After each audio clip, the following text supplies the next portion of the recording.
It's great to have you with us from wherever you're tuning in from. For more information about Elevate Church or to contact us, head to our website elevatechurch.me and take us wherever you go by downloading our Elevate Church AU app. We hope this message inspires and helps you to take your next steps in your journey. Good morning, Elevate.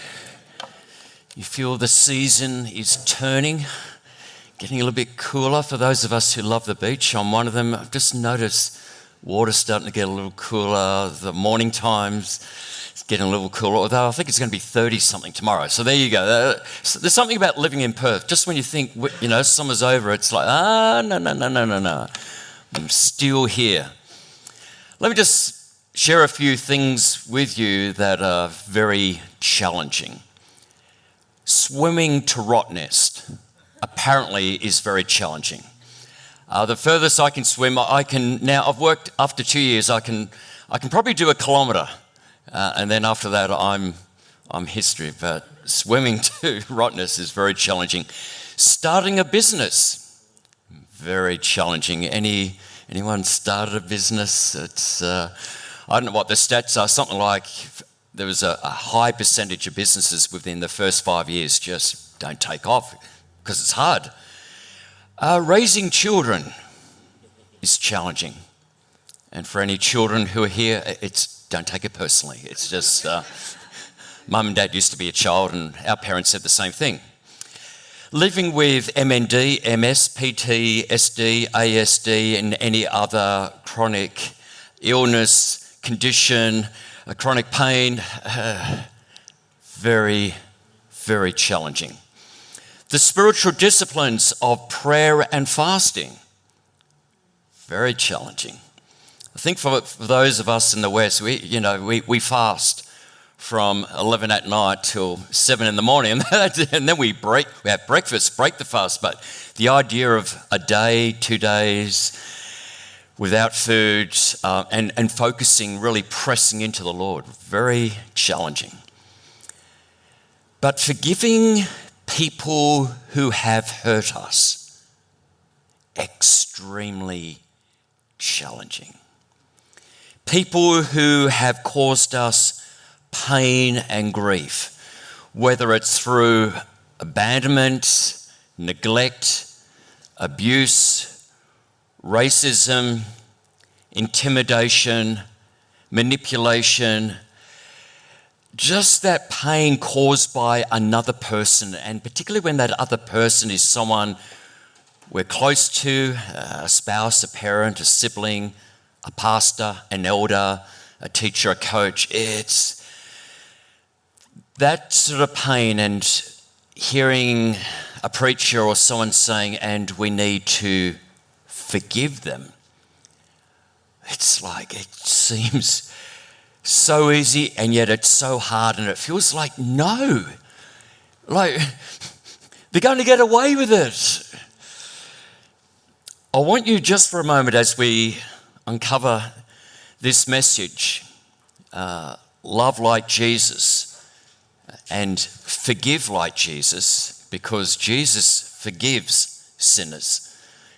The one on the cross being tortured, humiliated, belittled. He said, Father, forgive them. But whatever the offence is, that one or two that may have taken place some time ago, and the moment there's sometimes a name, there's a situation, and it comes to the surface and you feel it all over again. You might feel it all over again this morning. But I want to assure you that this is a safe place. The Elevate community is a safe place. And sometimes in life, like when I and my siblings used to have to do a spring cleaning once a year, it was a plan of mum and dad, and we gave all of Saturday cleaning the house, and everything, the blinds went down, the curtains, everything in a cupboard, everything went out, and by the time we had morning tea, the place looked worse. It was like, what are we doing? But by late afternoon on the Saturday, it was just like, whoa, there's order. It's just This morning could be like that. For the first few minutes, it could be, oh, this is getting messy and I'm not really happy. This is very uncomfortable. Hang in there. The Holy Spirit wants to bring order again. He wants to empower us to forgive. You see, I like what C.S. Lewis said. We all agree that forgiveness is a beautiful idea until we have to practice it. Love like Jesus. 3 weeks we're going to spend time learning to love like Jesus, leaning into Jesus so that we can love like Jesus. Not love like Oprah, not love like Prince Harry, love like Taylor Swift. Love like Jesus. And I'll be the first to say it's impossible without Jesus. We love because he first loved us. And he's poured his love into us so that we can love him and we can love other people and we can forgive those who have hurt us. I'd like to share with you a story from Luke chapter 7, verse 36. It would be in my top 5 gospel stories. I love it, and I'm not going to read the whole story to you. I encourage you, when you get a chance, just read Luke 7, 36 to 50. But it's a compelling story of contrast. We're going to see there's this contrast between a very prominent Pharisee, religious ruler in Judaism, highly educated, probably quite wealthy.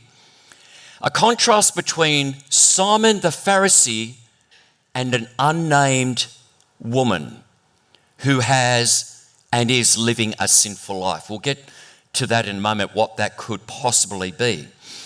But it's not the first time in the Gospels that particularly a woman who has been involved in some sexual sin, her name is not mentioned. You go to John chapter 4 and there is a Samaritan woman. We don't know her name. But we know that she has been in several relationships and basically it's a disaster. She is a walking disaster when it comes to relationships. And probably more of a reflection of her, it's probably more of a reflection on the men that she's married. There's an unnamed woman caught in the act of adultery. Don't know what happened to the guy. Last I checked, I think you need 2 people. But anyhow, she was dragged out of the act of adultery and was about to be stoned to death, primarily by men, self-righteous men. We don't know her name. This woman in the story, we don't know her name. Maybe it's because the gospel writers want to protect and just that sense of her dignity has been restored. Let's just say a woman. We're going to see a contrast between a proud religious insider, someone who is inside Judaism, and someone who would be considered an outsider, but we're going to see, but extremely humble. We will see a contrast between very restrained hospitality and unrestrained, extravagant hospitality. Verse 36, when one of the Pharisees, in a moment we'll know his name is Simon, but when one of the Pharisees invited Jesus to have dinner with him, he went to the Pharisee's house and reclined at the table. We have an introduction to something we're not overly familiar with, and it's the Eastern custom of hospitality. Some still practice today, but we're going back to first century, this custom where it would be quite common, particularly people like a Pharisee, to bring in a rabbi, a teacher like Jesus. Now, there could be mixed motives. It could be, well, I want to show hospitality, but quite often, if I get this person in, it really does a lot for my public image. I'm getting this guest preacher, this guest rabbi. And so Simon invites Jesus. And we know in about verse 50 that there are other guests there, and Simon might have invited some of his other Pharisee, priestly, Levitical friends, because it's all about connection. And if Jesus was invited, chances are he probably brought at least a few of his disciples, maybe Peter, James and John, often did that. And so here we have, this meal going on, and we in the West, we do hospitality, but we're probably a little bit more fluid. There's no rules, there's no law, but usually if you're going to someone's house, you bring something. If you know them well, you might bring kombucha, or you might bring wine or beer. You try and find out what they like. And if it's a barbecue, you might just inquire, look, do you want us to bring the meat? There's sort of a few cues and protocols, and then you go and you share and, you have a great time. And then there's a cue, sometimes it's a bit vague, of how long should you stay as a guest? And you might say, I guess, what have you got on tomorrow? Oh, we've got kids going to sport. Oh, look, we better go, even though it's only 9:30. They're yawning, they're looking at the watch.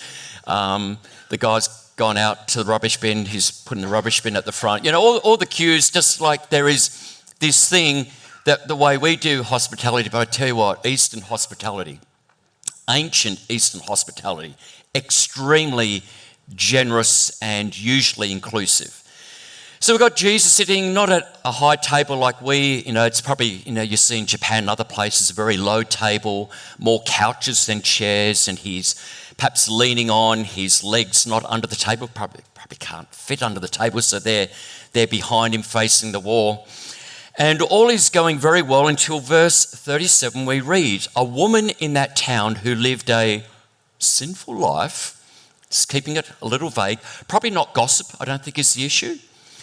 She learned that Jesus was eating at the Pharisee's house, so she came there. She came prepared, not with a bottle of wine, but with an alabaster jar of perfume. So here we have this meal is happening, there's a bit of vibe, and this woman interrupts. Now we might think, whoa, she's not invited. No, she wasn't. But in Eastern times, it's quite common. Word gets around, Simon is hosting Jesus, and this thing happening. There was. You could actually go in. You couldn't sit at the table, but you might stand at the background, and you don't usually get involved in the conversation. You listen, you observe, and if you're poor, there was sometimes allowance at the end of the meal that you could get, doggy bag or whatever it might be. And so this woman, though there was a protocol of coming in, she took a risk because she was known by the Pharisee and known by the city of her sinful life. She goes there knowing something about Jesus. It's not like, who is he? It appears she's heard him before. Perhaps she's heard him preach. Perhaps she's seen him heal. Or she knows about Jesus that he is a friend of sinners, that he is a friend of people like her. So she comes in. And in verse 38 we read, and as she stood behind him, Jesus, at his feet, weeping, she wet his feet with tears. Then she wiped them with her hair, kissed them, and poured perfume on them. We're going to comment on this extravagant act of worship and hospitality in a moment. But the rude host was not amused, and he said to himself, if this man, referring to Jesus, if this man were a prophet, he would know who is touching him and what kind of woman she is, that she is a sinner. Again, it's just reinforcing, I think her issue is more than gossip and lying. I think it's a way of saying she's probably very sexually promiscuous. And in Judaism at that time, it's all about sexual purity, at least on the outside. So he's having this thought to himself, and Jesus is a prophet because he knows what he's thinking. And it's like, yes, this woman did touch Jesus.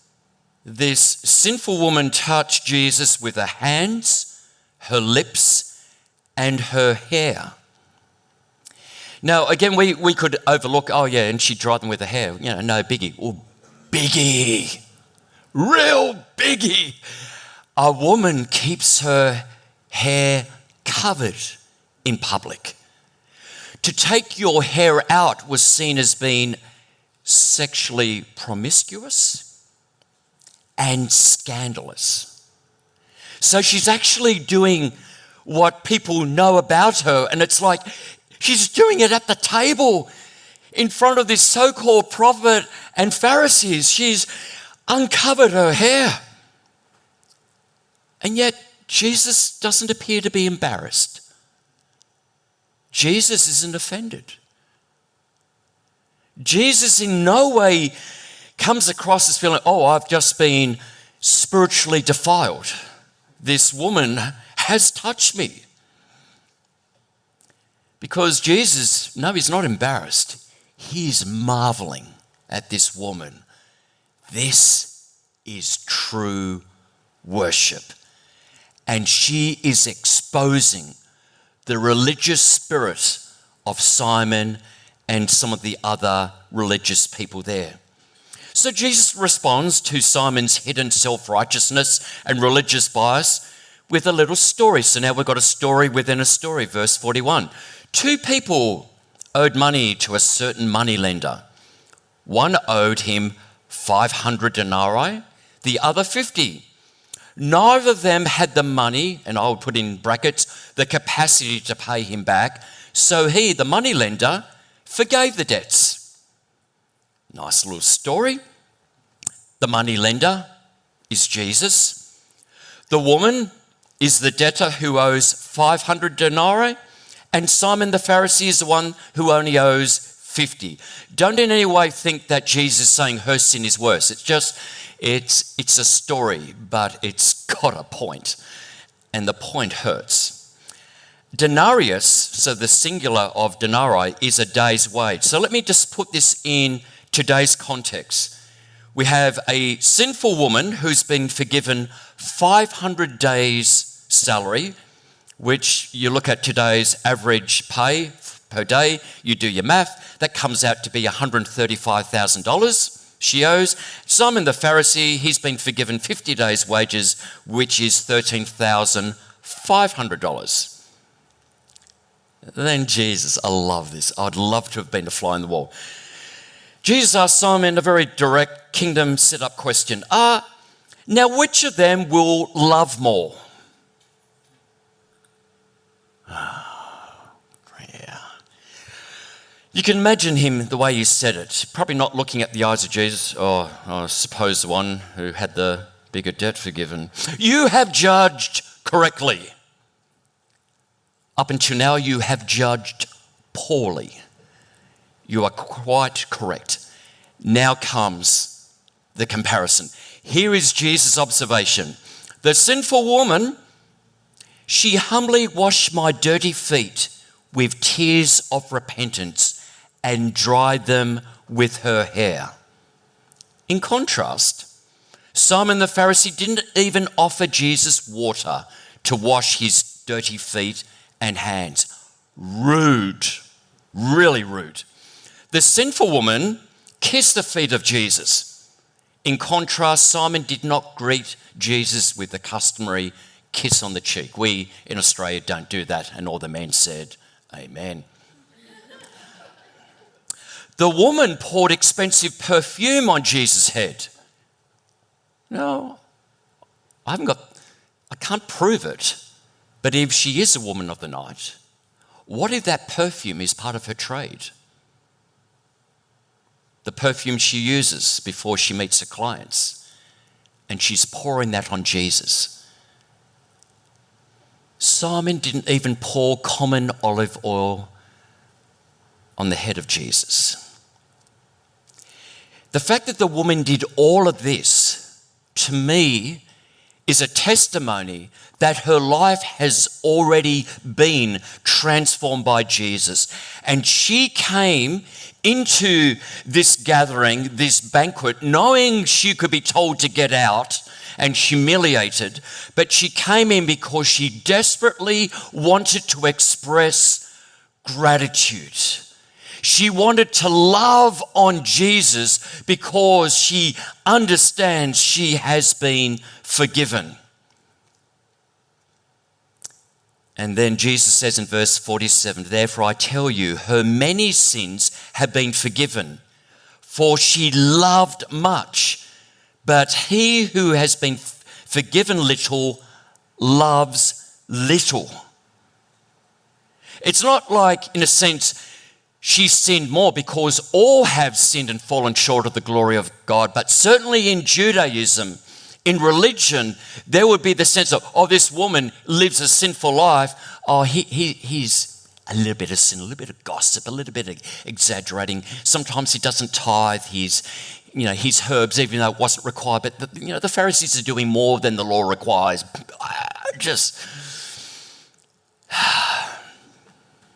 And then he says to the woman, verse 48, your sins are forgiven. Verse 50, your faith has saved you. Go in peace. The hero of the story was an unnamed, sinful woman, not a Jewish, highly educated Pharisee named Simon. And then the guest said, and there's a clue, there are other people, who is this who even forgives sins? Because in that culture you go to the priest, but Jesus is the great high priest. Love like Jesus. Forgive like Jesus. So when it comes to forgiveness, we've got a choice. The first thing we do like to do is we like to feed the hurt. So something has been done to us, someone has said something or didn't say something, did something or didn't do something that has wounded us, hurt us, and we feed it. So it's not just something of the past, we actually bring the past into the present, and we press the replay button, and we replay, we pause, we rewind, slow motion, replay, pause, play, rewind, and just go over and over. And you think, why do we do that? We've been hurt, and you think, wouldn't we be better off just putting in the past? But there's something in our humanity, in our brokenness, that we go back and we go back, and what we feed grows. It takes root. So rather than just be something that happened in the past, it is now all-consuming. It is part of who we are. It's taken root. We have now this root of bitterness, resentment, shame, hate for the person, sometimes hate for ourselves. And we become spiritually obese because we are on a diet of resentment, criticism, and shame. So we feed it. I can't believe, after all I did, why did they do that? I deserve better. And all the just these replay. So we do that, and that's more of a private thing. But then we find, I've found other people who've also been hurt like me, who are feeding their hurt.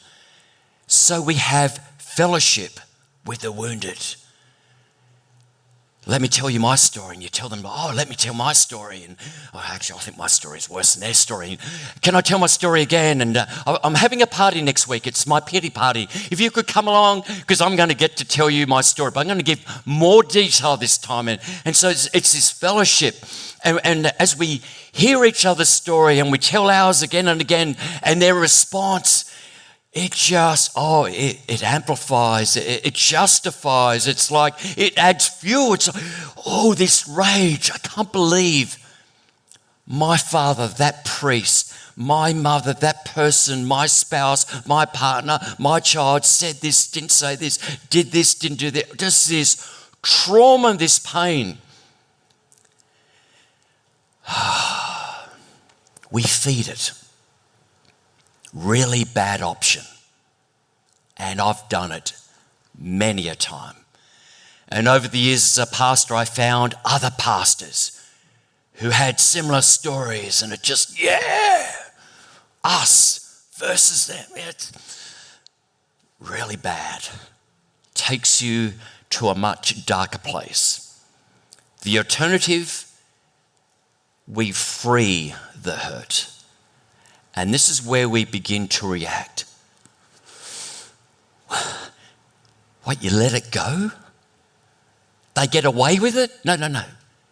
It's got nothing to do with the person who hurt you. It's got everything to do with us and our relationship with God.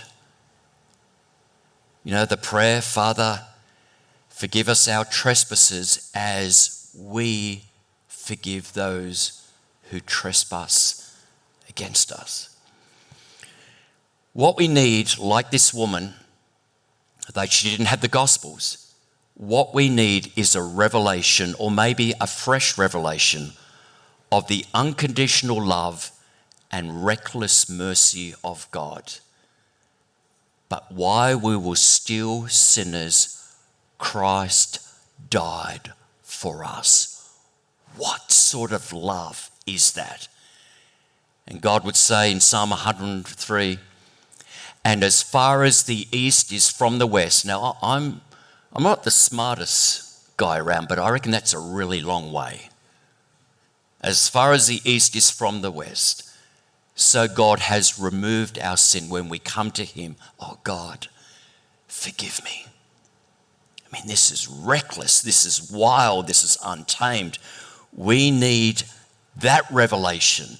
We need that sense of, oh God, I really want to forgive because I know the bitterness and everything else that's going on, it's really hurting bad. But I can't do it on my own. And God says, no, you can't. You need my love to love. You need my forgiveness to forgive. So how do we do that? Well, one of the ways I found very helpful is I go to my hurt file. There might be something in your mind. It might be, I just want to demonstrate it. So I've got all these files, all these people that have hurt me. Oh, some of them go back to 1968. Relief teacher, she really embarrassed me. There's elders and there's pastors, my father. I've got dates. I've got the person's name, what they're wearing, the circumstances, how it made me feel, how it still makes me feel. And every now and then I just read them. And God says, so how is that working?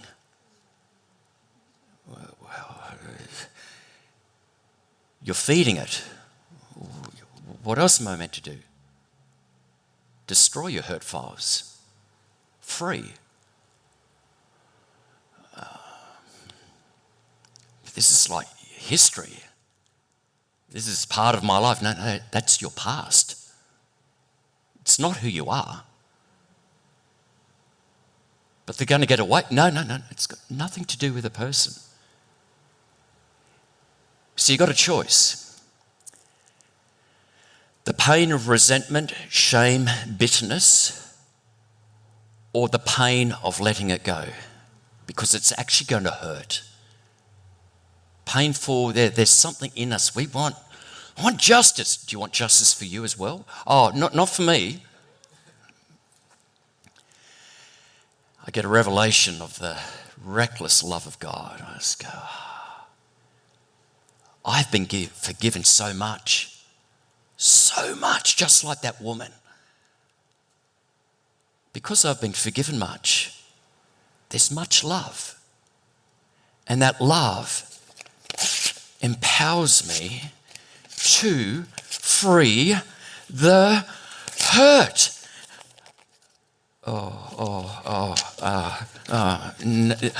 Rob? Yeah. Mark Pomeroy didn't really mean that when he... You have to forgive me.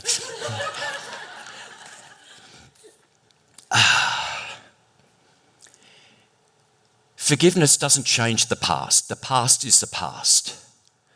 And some of us have experienced horrific things that a child or any person was never meant to experience. But what forgiveness will do, it will change your present and it will change your future. We've still got the memory, but it's when we, in our mind, in a prayer to God, we say, Father, forgive them. I forgive them. It may not be the first day, but in time, and I know this by experience, I've done the feeding, I've done the freeing, the memory is there, but after a while, it's not as toxic. After a while, and I did this with one person who hurt me probably more than anyone else in the church. I remember it took a long time. I'm going for a walk along Scarborough Beach. Over time, I've forgiven, and then I started praying blessing. That's not Rob.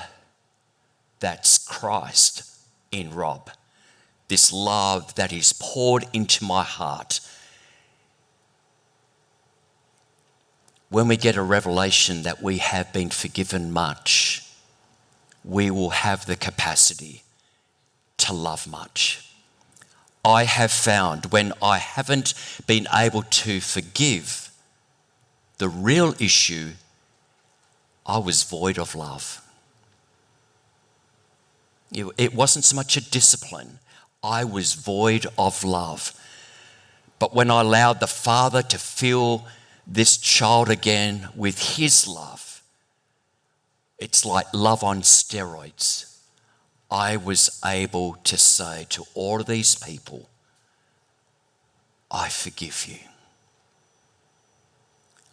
Love like Jesus. We really hope you got a lot out of this message. If you live in the Perth area, we'd love for you to join one of our live experiences. For times and directions, as well as information, head to our website, elevatechurch.me. For those of you beyond the Perth area, we'd love for you to connect with our online experience, which premieres every Sunday via YouTube and Facebook Live, and on demand immediately after. And to partner with us to reach more people by giving financially, head to our website, elevatechurch.me, and also download our Elevate Church AU app.